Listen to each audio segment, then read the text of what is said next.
नमस्कार मैत्रिणींनो, शुभ संध्याकाळ. संध्याकाळचे आता 6 वाजलेले आहेत. परत संध्याकाळचं रुटीन चालू. पण तुम्हाला मला एक सांगायचं आहे. आता मी इथून पुढे ना म्हणजे तिळाचे लाडू करणार आहे. जर कुणाला पाहिजे असले तर मला नक्कीच सांगा कमेंटमध्ये, कारण मी इथं उलवेलाच राहिला आहे. जवळ कोण असेल तर तुम्ही कमेंटमध्ये सांगू शकता. आणि परत शेंगदाण्याचे लाडू, त्याच्यानंतर लसणाची चटणी आणि गरम मसाला म्हणजे आपला बरेचसे मसाल्याचे प्रकार आहेत. ते जर कुणाला पाहिजे असले तर मला कमेंटमध्ये नक्कीच सांगा. गाठी मसाला, आगरी मसाला, मालवणी मसाला जर तुम्हाला पाहिजे असेल तर मी आता सुरुवात करणार आहे करायला. थोडं पाहिजे असेल तर आधीच सांगा मला. जवळजवळ 8 ते 10 दिवस आधी सांगू शकता तुम्ही, मी तुम्हाला बनवून देईल. तर ते सांगायसाठी म्हणलं यांना पण सांगावं, म्हणजे घ्यायचं असेल तर मला आधी कमेंटमध्ये सांगा व्हिडिओ पाहिल्याच्यानंतर. मग मी तुम्हाला माझा व्हॉट्सअप नंबर देईल. त्याच्यानंतरच पुढं मग काय पाहिजे काय नाही ते सांगन. परत खारीक खोबऱ्याचे लाडू, डिंकाचे लाडू जर कुणाला पाहिजे असेल ना तर नक्कीच सांगा. आता इथून पुढं सुरुवात झालेली आहे. तर हा व्हिडिओ तुम्हाला सकाळचा येत आहे, कारण सकाळी माझं चालू झालेलं आहे स्वयंपाकाला. तर आता इथं मला भाजीमध्ये बनवायची आहे दोडक्याची सुकी भाजी चण्याची डाळ घालून. त्याच्यासाठी मी आधी दोडका चांगला धुवून घेतला, त्याच्यानंतर शिरा काढून घेतल्या आणि नंतर मग असा कापून साईडला ठेवलेला आहे. तर जेव्हा आपण दोडक्याच्या शिरा वगैरे काढून घेतो त्याच्या आधीच दोडका धुवून घ्यायचा आणि नंतर मग कापल्याच्यानंतर अजिबात धुवायची गरज नाही, कारण त्याची पण आहे ना एक पौष्टिकतापणा कमी होतो. त्याच्यामुळं काय करायचं, आधीच दोडका धुवून घ्यायचा, नंतर शिरा काढायच्या आणि डायरेक्ट फोडणीमध्ये टाकायचा. तर इथं आता मी जिरे टाकून घेतले तर आणि एकदम साधा सिंपल करायचा डब्यासाठी. आता इथं मी लसूण टाकला आहे थोडासा आणि जो बारीक दोडका कापला होता तो टाकून घेतला आहे. त्याच्यानंतर आता याच्यामध्ये थोडीशी हळद टाकायची. कुठलाही गरम मसाला आम्ही वापरत नाही दोडक्याच्या सुक्या भाजीला, फक्त लाल तिखट टाकतो आणि चवीनुसार मीठ. तर जे लाल तिखट टाकतो ना आपण त्याच्यामध्ये लसूण परत जिरे हे चांगलं बारीक केलेलं पाहिजे, तरच त्या भाजीला चव चांगली लागते. त्याच्यासाठी मी आता इथे लाल तिखट टाकून घेतलं आहे आणि आमच्या लाल तिखटामध्ये नेहमीप्रमाणे जिरे लसूण कुटलेला असतोय. तर त्याच्यासाठीच मी तुम्हाला सांगितलं की कोणाला तिखट किंवा चटण्या वगैरे पाहिजे असेल तर मला सांगा म्हणून. तर इथं मस्त मी आता दोडक्याची भाजी करून घेते. थोडासा शेंगदाण्याचा कूट टाकते, परत भिजलेली डाळ आहे चण्याची तर ती पण टाकून घेते. तुम्हाला आवडत नसेल तर मुगाची तुम्ही टाकू शकता, पण आमच्या घरामध्ये चण्याची डाळ आवडती दोडक्याच्या भाजीमध्ये, त्याच्यामुळं मग मी टाकते आणि मस्त असं बारीक गॅसवर शिजवून द्यायचं न पाणी घालता, कारण दोडक्यामध्येच खूप पाणी असतं, म्हणजे त्याच्यामुळे आहे ना पाण्याची गरज लागत नाही. दोडका, भोपळा, परत घोसाळा ह्या भाज्यांना बिलकुल पाणी टाकायचं नाही, वाफेवरच शिजवून द्यायच्या सुक्या बनवायला. तर आता इथं शेंगदाण्याचा कूट पण 2 चमचे टाकून घेते. मस्त एकत्र करून घ्यायचं. मीठ वगैरे टाकलेलं आहे आणि झाकण ठेवायचं. बस, पाणी वगैरे काहीच टाकायची गरज नाही.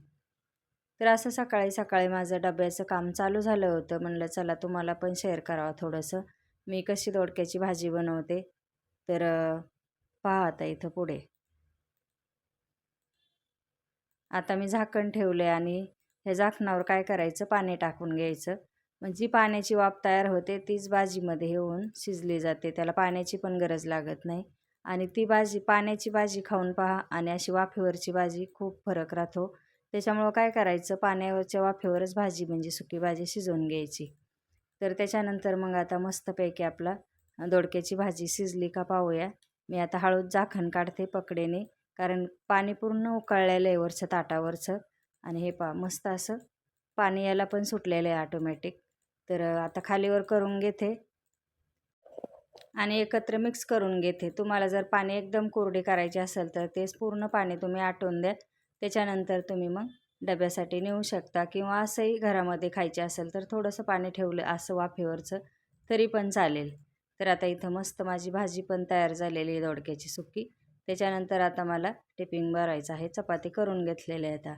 तर हे सकाळचं माझं रोजचंच रुटीन आहे. त्याच्यामुळं काय, तर मग आता इथं मी भाजी आहे ना गरम भरते, पण आता डबा साईडला थोडा वेळ ठेवून देते, म्हणजे थोडीशी थंड होईल.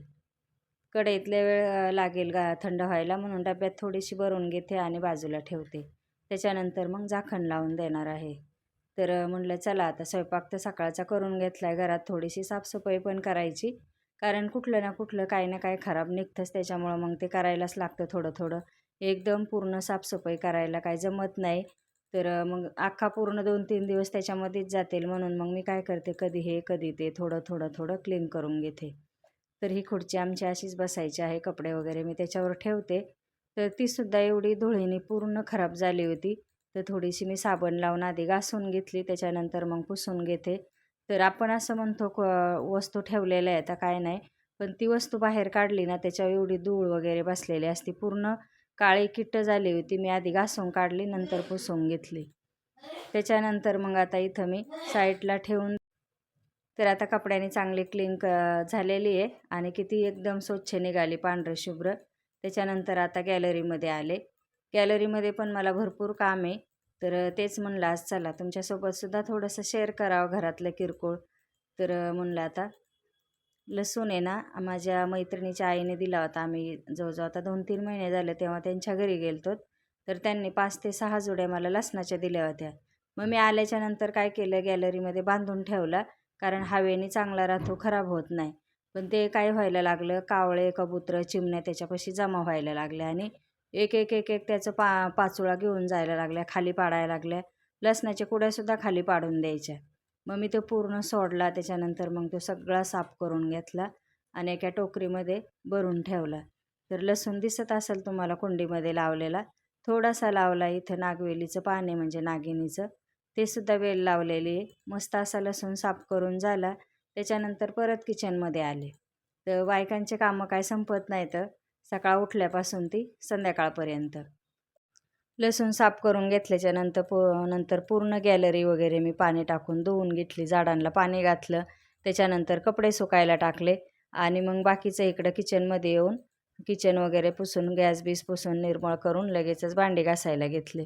तर आता हेच काम चालू असतं सकाळ उठल्यापासून, हे काम ते काम ते काम. तर आजचं पण घरातलंच आहे. फक्त ते सांगायचं होतं मला की कुणाला मसाला वगैरे पाहिजे असेल तर सांगा. मी इथं करणार आहे चालू मसाला चटणी वगैरे, कुणाला जर लागत असेल. कारळाची चटणीसुद्धा बनवणार, जवसाची पण बनवणार आहे आणि लसणाची पण बनवणार आहे. जर कुणाला पाहिजे असेल तर सांगा, इथं जवळ कोणी राहत असेल. त्याच्यासाठी म्हणलं चला थोडंसं तुम्हाला पण सांगूया. जर घ्यायचं असेल तर आता संक्रांत पण आलेले आहे. तर संक्रांतीला भरपूर अशा प्रमाणामध्ये तिळाचे लाडू बनवले जातात. तर म्हणजे जे घरी महिला असतात त्या बनवतात, पण आता कामाला जाणाऱ्या महिलांना काही वेळ सापडत नाही. म्हणून म्हणलं चला आधी तिळाच्या लाडूपासून सुरुवात करूया.